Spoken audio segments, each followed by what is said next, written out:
Salut la famille, j'espère que vous allez bien, j'espère que vous êtes en forme. Alors, nouvelle vidéo, on va parler de MetaTrader 4 et MetaTrader 5 qui ont été supprimés du Play Store de Apple aux États-Unis. Alors, c'est une nouvelle assez délicate qui impacte pas mal d'investisseurs, pas mal de traders de ce côté-là et il faut qu'on en parle parce que on doit absolument savoir qu'est-ce qu'il y a lieu de faire pour se prémunir de telles actions pour les années à venir. Parce que lorsqu'on se lance, on doit vraiment envisager le long terme. Et pour cela, il faut chercher des solutions de long terme. D'accord? Voilà. Entrée de jeu, avant de démarrer la vidéo, n'est-ce pas? Je t'invite bien sûr à liker la vidéo, je t'invite à partager au maximum, je t'invite bien sûr à me dire en commentaire ce que tu en penses de ce sujet-là. Alors, le contexte est tout simple, n'est-ce pas? Nous sommes dans un contexte où on a la crise russo-ukrainienne et bien sûr, l'Ukraine a ses alliés sur ce point-là qui sont bien sûr les États-Unis, d'accord? Et donc, du coup, sachant que la Russie a attaqué l'Ukraine, les États-Unis sont en train de riposter comme alliés de l'Ukraine dans ce sens-là. Ce qui fait qu'elles ont pris des décisions qui vont dans tous les sens et qui concernent éventuellement l'économie ou la finance de la Russie. Ce qui se passe ici, c'est que la plateforme MetaTrader est détenue en majorité par les Russes. On va le dire comme ça. Donc, c'est une plateforme qui est développée par la société de développement logiciel, n'est-ce pas, qui s'appelle MetaCode, n'est-ce pas? Et cette plateforme-là est détenue par les Russes. Et il se trouve que, d'après des articles qui sont sortis, il paraît que beaucoup de Russes sont en train de faire du money laundering, n'est-ce pas, en déposant de l'argent sur les plateformes de trading, c'est-à-dire du blanchiment. Bon, ils appellent ça du blanchiment, ok? Donc, le fait de déposer de l'argent dans les plateformes leur permet de ne pas payer les impôts et de ne pas être affecté par les effets de sanctions qu'on peut découvrir un peu de partout que l'OTAN, les pays qui sont contre la Russie ont pu sortir d'un point de vue financier. Donc, c'est ça qui a poussé éventuellement à prendre de telles décisions que, hey, vous utilisez MetaTrader 4, c'est un logiciel russe et Apple a supprimé MetaTrader 4 et MetaTrader 5 sur cette plateforme.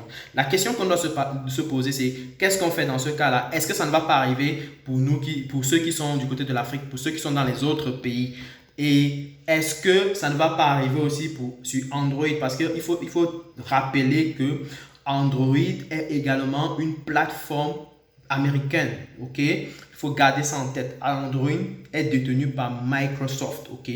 Et donc, du coup, il faut vraiment penser à une solution long terme. Une solution long terme, c'est clairement de pouvoir considérer TradingView, qui est une plateforme purement web-based, n'est-ce pas? Ou alors, chercher des brokers qui ont des plateformes personnalisées par eux-mêmes, d'accord? Donc, en général, lorsque vous avez des brokers régularisés, ils ont en général des plateformes qui sont personnalisées déjà pour eux, n'est-ce pas? Ça, c'est d'entrée de jeu. De deux, si vous avez des brokers qui proposent l'utilisation de TradingView, je pense qu'il y aura beaucoup de brokers qui risquent de permettre désormais l'utilisation de TradingView. Ça, je sens ça venir de loin. Donc, préparez-vous aussi à cette possibilité-là. Il y aura beaucoup de brokers qui vont éventuellement proposer cette option-là pour pouvoir gagner encore des clients. Parce que si beaucoup de gens sont habitués à MetaTrader 4 et ça peut vraiment être très délicat de migrer encore d'une plateforme à l'autre. Moi, personnellement, j'utilise beaucoup MetaTrader 4 pour faire des développements logiciels. Et donc, du coup, pour moi qui suis par exemple au Canada, ça peut éventuellement m'affecter si jamais le Canada suit les États-Unis à la lettre, n'est-ce pas? Donc, pour cela, je vais commencer certainement à faire migrer pas mal de mes codes dans une autre plateforme. Donc, ça, c'est déjà de 1. Pour ceux qui sont en Afrique, bien sûr, il faut envisager d'utiliser uniquement pour le moment Windows, n'est-ce pas, dans MetaTrader pour Windows, c'est-à-dire pour ceux qui ont les Mac, ne cherchez pas à trop vous fatiguer la tête. Utilisez uniquement le MetaTrader pour Windows. Ça, c'est une solution long terme. Si c'est que vous parvenez encore à utiliser sur MacBook, n'est-ce pas, ou sur iPhone, c'est bien, mais je ne pense pas que c'est une solution de long terme. Ce n'est pas une solution permanente en fait. Donc, on doit vraiment garder cela en tête. C'est vraiment délicat. Voilà. Donc, ça, c'est une chose que je voulais préciser également pour tous ceux qui disent que bon, que si vous n'avez pas encore désinstallé l'application, il faut laisser sur le téléphone. Ce n'est pas nécessairement une solution de long terme. Encore une fois, vous devez garder peut-être si vous avez un compte réel, mais pensez déjà à une solution qui peut être solide sur le long terme. Parce que le fait d'avoir supprimé, ils peuvent engager de supprimer sur toutes les plateformes et de partout dans le monde. Donc, vous imaginez un peu les conséquences de manière globale. Ça peut être assez costaud, n'est-ce pas? Donc, prenons le soin, de pouvoir déjà commencer à utiliser TradingView. Je crois que j'ai fait une vidéo de comment est-ce que vous pouvez utiliser TradingView. C'est une vidéo qui est sur la chaîne depuis il y a un an. Donc, vous pouvez la consulter et regarder déjà comment est-ce que ça fonctionne. Mais ça, c'est déjà pour vous préparer en prélude de pouvoir changer éventuellement l'utilisation de MetaTrader 4 ou de passer à un autre logiciel de trading.